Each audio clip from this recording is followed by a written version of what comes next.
My friends, this is Falling Rock. So named by the early settlers as they moved into the area because they were being led by an Indian guide who spoke very eloquently and majestically in his native tongue, but the tribal language only had but one translator, who was a backwoodsman and hillbilly that barely spoke English and was not nearly as linguistically articulate.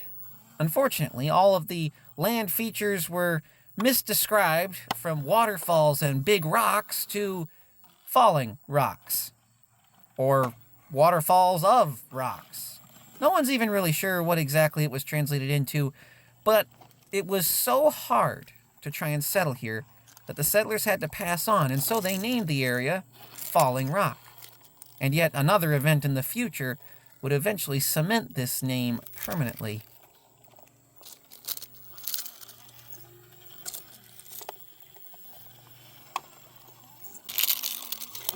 While the exact location of Falling Rock remains a mystery to the public at large, to the few souls who can find it, it is an off-roading paradise with everything from mild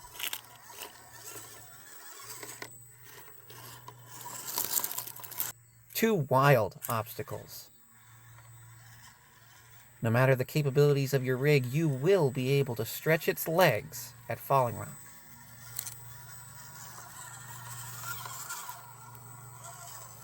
But Falling Rock was once much more and has some built-in trails because an entrepreneur made a discovery at Falling Rock one day.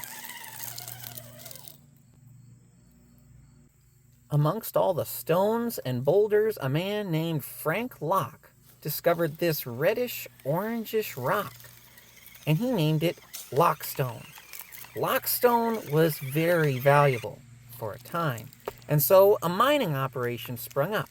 And while the Forest Service does maintain trails in the area, it is still recommended to have a four-wheel drive because some of the trails are a little sketchy. Staging and retaining walls left by the miners for carrying their rocks in and out of the quarry are very useful for lesser upgraded rigs that need to be able to traverse some of the harder obstacles. Bridges are still intact and indeed deemed safe by the rangers. But unfortunately, this entire mining operation had to be shut down because the bottom fell out of the Lockstone market. Or maybe even more appropriately, there never was a bottom to the Lockstone market. You see, the pretty red rocks were sold as lawn ornaments, and unfortunately, they weren't always as valuable as Mr. Locke thought. So, the mining shafts have been seen abandoned all over the place, scattered about in little corners and crevices of the canyons at Falling Rock.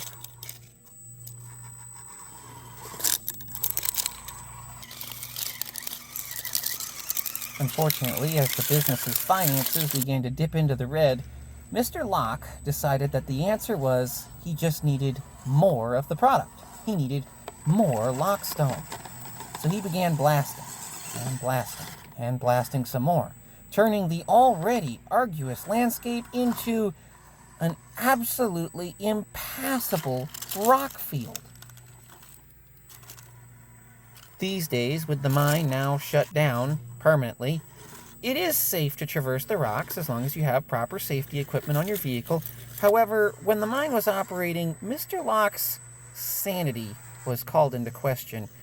He decided to blast rock with all of the dynamite that he had in one last desperate attempt. The explosion, even though very deep underground, pushed up the obstacle called Dragon's Back and lowered what is now called the Whirlpool.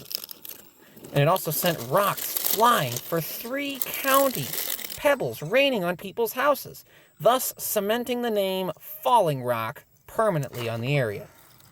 This was the final straw for all of Locke's workers. They saw him as insane and wanted nothing to do with him.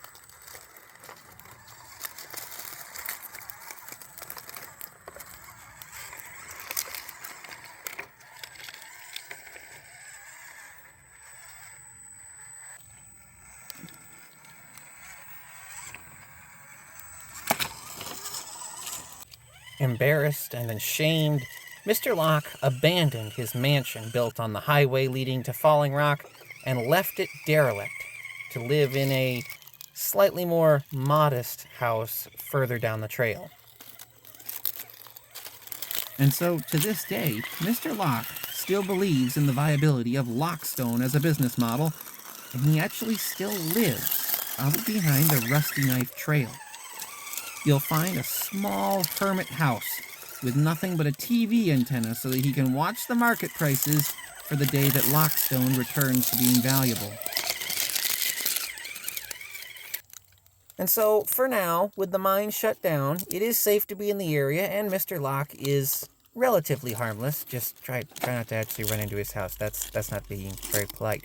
And you can enjoy the majestic canyons and riverbeds that are still left in the area.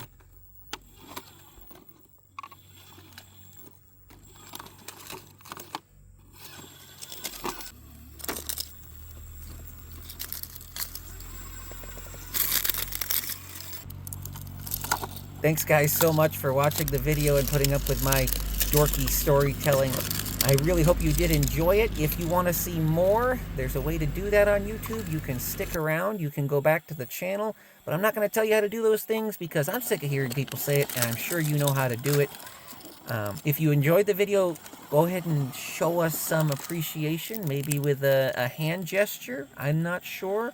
If you see something you want to explore more in depth, go ahead and leave a comment. If you see something you wish that this crawler park had, and you want to see something added, the type of obstacle, put it in the comments, and I will do my best to try and create it with the rocks that I have left, because I still have more rocks laying around. And until next time, guys, make sure you stay safe, pull a winch line for your buddy every once in a while, and don't bother the hermit. And remember, above all things, stick to the old paths.